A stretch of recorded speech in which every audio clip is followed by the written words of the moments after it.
All right, Dr. Niman, I was getting into the mass graves, the Army getting ready, the emergency managers back in January of this year. And they were just saying flu. Whenever I would have the emergency managers on, they said flu, bird flu, deadly flu. We see this huge infrastructure being built, Northcom running drills everywhere, major cities having regular Army Reserve, Marines out running checkpoints, building up. This thing looks staged to me, but it sounds like you're just going off the science and saying the flu looks like it could be a danger or it isn't a danger. Explain this to me from your perspective. And like I say, I'd rather stick to the science.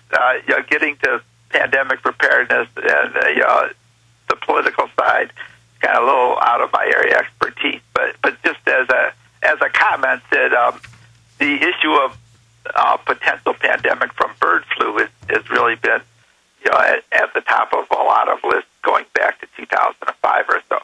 The swine flu really emerged. I mean, it's not that there hasn't been flu in swine before, but the transmission of the swine flu from human to human really became obvious in April of this year. In March of this year, the end of March, beginning of April, and that's when it became apparent that there was a pandemic. Nobody really knew about the pandemic involving swine until April of this year. But the reason is being taken quite seriously really has to do with the history of the 1918, and that's really the reason there's been the pandemic preparedness. Actually, there's a law, and again, it's getting a little bit out of my area, but the declaring bird flu a quarantinable disease actually was signed by President Bush back in April 1st of 2005, and that coincided with healthcare workers dying in North Vietnam as a result of H5N1. So the potential of a pandemic of one sort or another has been around, for several years now in a very real way.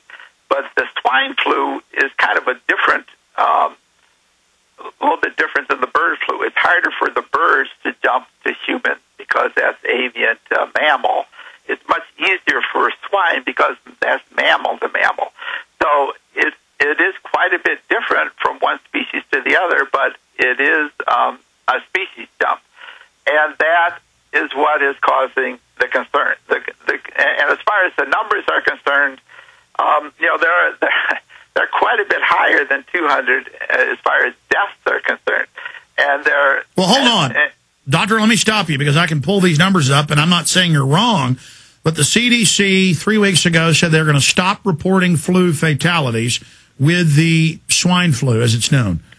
Let me just put this out there because I can pull up the CDC. They say it was like 198 and then less than 2,000. It was right at 2,000 worldwide. Are you saying those are wrong numbers? Oh, those are very low numbers. If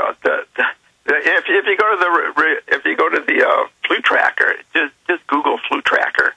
Yeah, that's your site, isn't it? Right, and it's got running totals. And I know you're the big expert on the real numbers, so that's why I brought this up. Tell us what the real numbers are.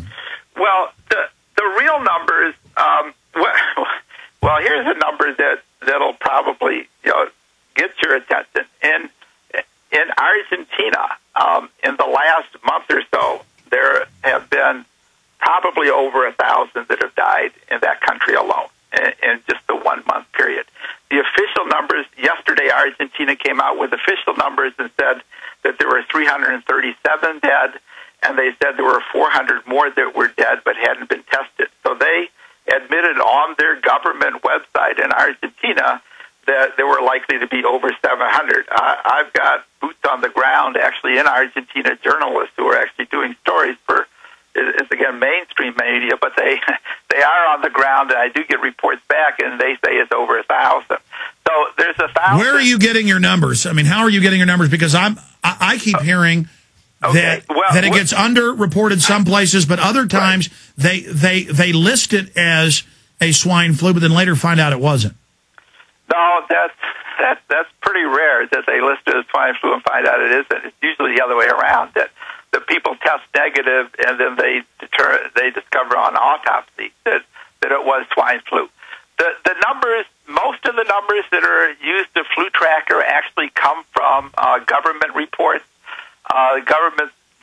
The U.S. is pulling back, but just to clarify that, they're pulling back mostly on the mild cases. They used to report, each state reported cases with quite a bit of detail on a county-by-county basis, and they were reporting on a daily basis. That went to a weekly basis, and then the CDC recently announced that they were no longer going to be doing the weekly, and they weren't going to be doing it on a county-by-county because there were too many cases, and they basically have been overwhelmed. So they can't do the lab confirmed.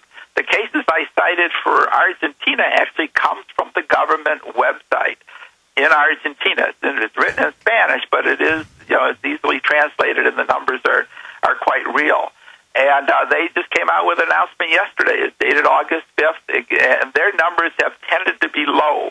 And the evidence that their numbers are low is that in addition to the national site, there are state sites or provincial sites in Argentina, and those numbers tend to be quite a bit higher. I mean, most of the deaths in Argentina are in the Buenos Aires region, and there's another province, Santa Fe, which is right next to it, a town, Rosario, and those are where most of the deaths, at least, have been reported. And so they came out with a report yesterday, and the report yesterday did list the 337 cases. It broke them down by each of the provinces, and then they noted that they are lagging, and they've been lagging the whole time. I mean, Argentina is one of the places on the map that we actually include suspect, because they basically don't become an official state, an official case, until they're tested by the official state lab. So even if there's a private lab that has confirmed the case, they won't count it until they confirm it independently. And there's so many cases that they're just very backlogged. So the 337 were lab-confirmed cases, and the 400 were cases that essentially have the same features.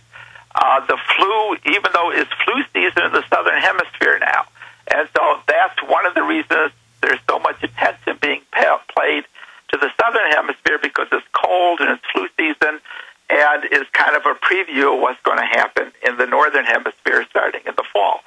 And they, have 1,000 people that have died, and most of them are young adults. They're between the ages of 20 and 45, just like 1918.